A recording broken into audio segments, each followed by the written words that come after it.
क्या बाबर आजम टीम में वापस आ रहे हैं? एशिया कप स्क्वाड में क्या उनकी जगह बन सकती है? क्या पीसीबी ने यू टर्न ले लिया है? और क्या हुआ है सीपीएल के कॉन्ट्रैक्ट में? क्या बाबर को वाकई सीपीएल का कॉन्ट्रैक्ट ऑफर हुआ था और उन्होंने रिजेक्ट कर दिया है?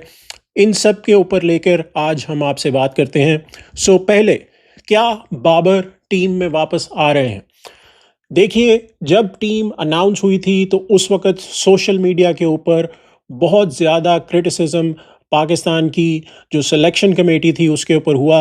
उसकी 2 रीज़न्स थी। एक, कि आकिब जावेद और अलीम डार वो इस फ़ेवर में थे कि बाबर आज़म को टीम में नहीं होना चाहिए।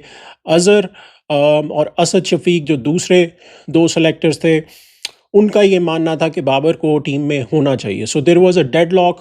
उस सिचुएशन में माइक हैसन से पूछा गया और Mike Hesson again was favour कि बाबर आजम को टीम में नहीं होना चाहिए। सो वहाँ पर लेते बाबर आजम को जो है वो टीम में नहीं रखा गया। उसके बाद जो दूसरी चीज़ हुई वो ये हुई कि सोशल मीडिया के ऊपर जैसे ही प्रेशर बनना शुरू हुआ तो वहाँ पर जो पीसीबी की मैनेजमेंट थी उन्होंने जो है वो डिसीजन ये लिया कि ऐसा करते हैं कि बाबर को फ़िलहाल हम स्टैंड बाय पे रख लेते हैं और फिर बाद में देखा जाएगा कि उनको एक्चुअली स्क्वाड में रखना है या नहीं।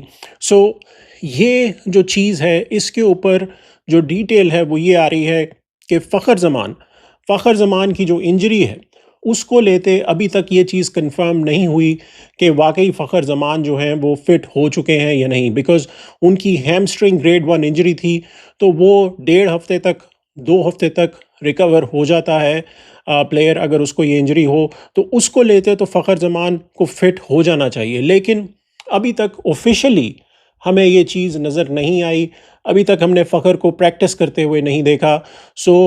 दूसरी जो चीज़ है जहाँ पर ये सोचा जा सकता है कि बाबर को टीम में डाला जाए, वो है कि 2 ऑलराउंडर्स जो पाकिस्तान ने इस टीम में, इस स्क्वाड में लिए हुए हैं, जिसमें हुसैन तलत हैं और फ़हीम अशरफ हैं, उनकी परफॉर्मेंस को देखा जाएगा जो ट्राई नेशन सीरीज़ होने जा रही है उसमें। और उसको लेते जो है वो, अगर इन दोनों की परफॉर्मेंस में कुछ ऐसा नज़र आया कि ये अच्छी परफॉर्मेंस नहीं दे रहे, क्योंकि वहाँ पे पाकिस्तान को 5 मैचेस खेलने हैं।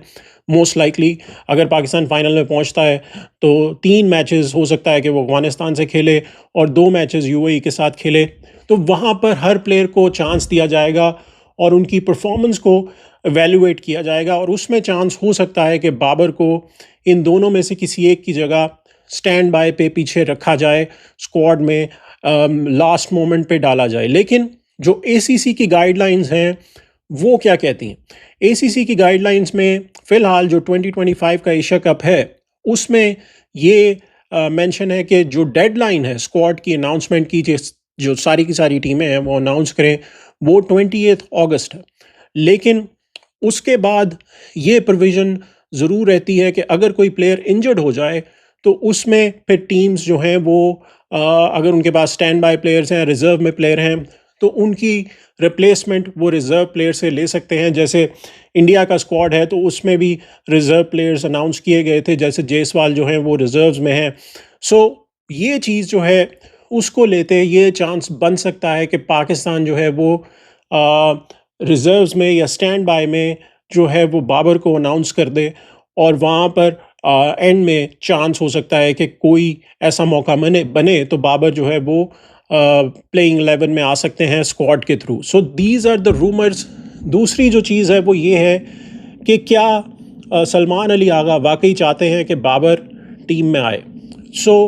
जो सोर्सेज हैं वो हमें ये बता रहे हैं कि सलमान अली आगा और माइक हैसन दोनों ये चाहते हैं कि जो करंट टीम की लाइनअप है वही लाइनअप पाकिस्तान को लेकर आगे जानी चाहिए और उसी में वो कंफर्टेबल हैं। वो रिजवान को और बाबर को अभी रोल में नहीं देख रहे, बिकॉज बाबर आएंगे तो किसकी जगह आएंगे? बिकॉज टॉप पर सैम अयूब हैं, फिर साहबजादा फरहान हैं और फिर फ़खर हैं। अगर तो फ़खर की इंजरी जो है वो हो जाती है और उसमें वो नहीं दिखा पाते कि वो पूरी तरह से फिट हैं, तो फिर तो सीधी सीधी रिप्लेसमेंट बाबर की बन जाती है कि बाबर जो है वो टीम में आ जाते हैं। टॉप ऑर्डर पे बाबर, अगर ये तीनों प्लेयर रहते हैं तो फिर बाबर का आना मुश्किल होगा। फिर यही होगा कि हो सकता है उनको स्टैंड बाय रिजर्व्स में रखा जाए और वहाँ पर जो है वो फिर अगर स्क्वाड में किसी की इंजरी होती है तो फिर इनको लेके आया जा सकता है। बिकॉज़ ट्राई नेशन सीरीज़ अभी होनी है, वहाँ पे गर्मी है, जो एटमॉस्फेयर है वो मुश्किल होता है प्लेयर्स के लिए, तो वहाँ पर चांस ये रहता है कि कोई ना कोई इंजरी हो सकती है।